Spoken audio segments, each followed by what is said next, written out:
Hi there folks, welcome back to Rich Reviews, and we're now going to do the best films of the year. I know this has been a long time coming. We finally be done with 2016 here folks, and we're counting down the top 10 films of the year. Isn't that amazing here folks? Please check out my worst films of the year, that would be amazing to get more reviews on that specifically. I'm not trying to rehash reviews here folks. So number 10 here is 13th, and this is a powerful documentary by Ava DuVernay, and there are 3 documentaries on my list this year. Maybe next year I create a top 5 list for best documentaries of the year. So 13th tells you how in Ava DuVernay's the 13th Amendment had a clause which basically said if a person is in prison, you can exploit them for labor here, and and also tells you how we got from a prison population of relatively small amounts then to a prison population that rivals that of only China. And to the fact that, yeah, the both right and the left thought to themselves, oh yes, the crime bill in 1994 was amazing, and now, yeah, this is flawed, and they're made a distinction between powder and crack cocaine. And again, seek this film out. It's on Netflix. Number 9 on my list, and this is another documentary. It's Tower, and tells the story of the UT Texas shooting. And basically, the survivors of the event tells these stories, in which one of them basically says, yeah, I was a coward, I couldn't do this. You know, people back then didn't think of it immediately of the term active shooter. Now we do. We have all these mass shootings on campus every 6, 7, 8 months. And now back then, you know, people didn't really talk openly about, you know, things like this. This is a really interesting documentary. Again, go see this one. Number 8 on my list, and this premiered at the Virginia Film Festival. I didn't get to see it. I should have gotten tickets. Is Loving, and this, now of course, sometimes history is made by people who are fairly unassuming. Like the Lovings were that unassuming couple. They got married. They went to DC to get married. And race relations have gotten better over the years, but back then they weren't. People in the South, they were not always friendly. Richard Loving was always looking over his shoulder, and how, you know, this court case slowly made its way to the top, and how, you know, the fact that, yeah, you can't use the Bible for, so, you know, again, Ruth Negga will probably get an Oscar nomination for her role in this. Joel Edgerton is relatively amazing. Number 7 on this list, and this is one of the more darker films of the year.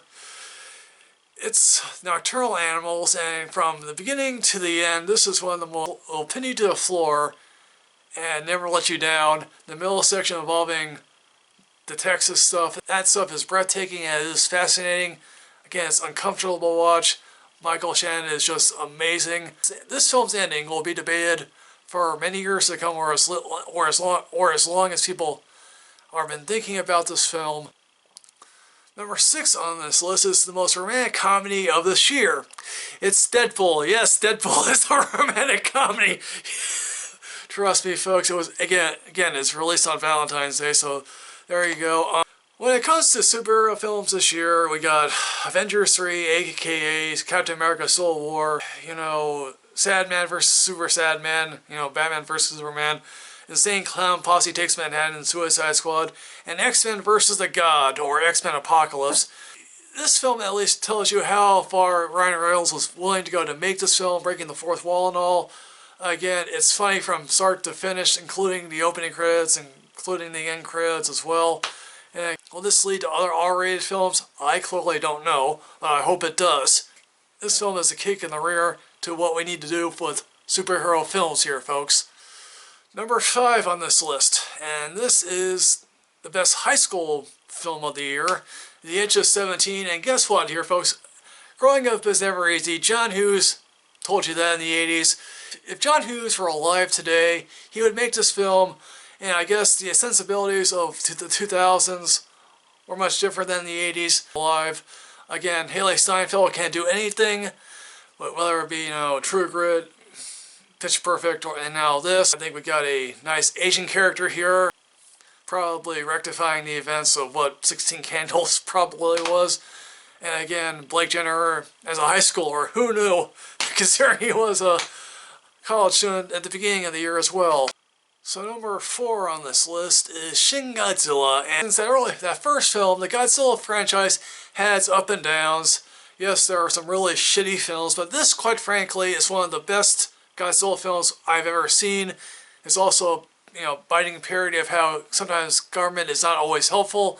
Again, Godzilla definitely has an upgrade this time. Really, it shows you what Godzilla has always been about. He's a dumb animal who wreaks havoc. He's not the anti-hero who constantly fights a monster. Again, and also shows you the age of when Japan is finally coming into its own regarding nuclear power. Again, I just had a howling good time with this film. Number 3 on this list contains some of the best dialogue you will ever see this year, and that's Fences here, folks. Denzel Washington opens up this world just enough to show you, yes, there's a world outside this man's backyard where he isn't necessarily king. He's probably not going to be remembered. Again, the fact that he was probably an old man, probably prohibited him from playing in the majors. I would love to see more of the August Wilson Pittsburgh cycle if they ever make more films of this. Again, Viola Davis is astounding, particularly what she has been given required to do here.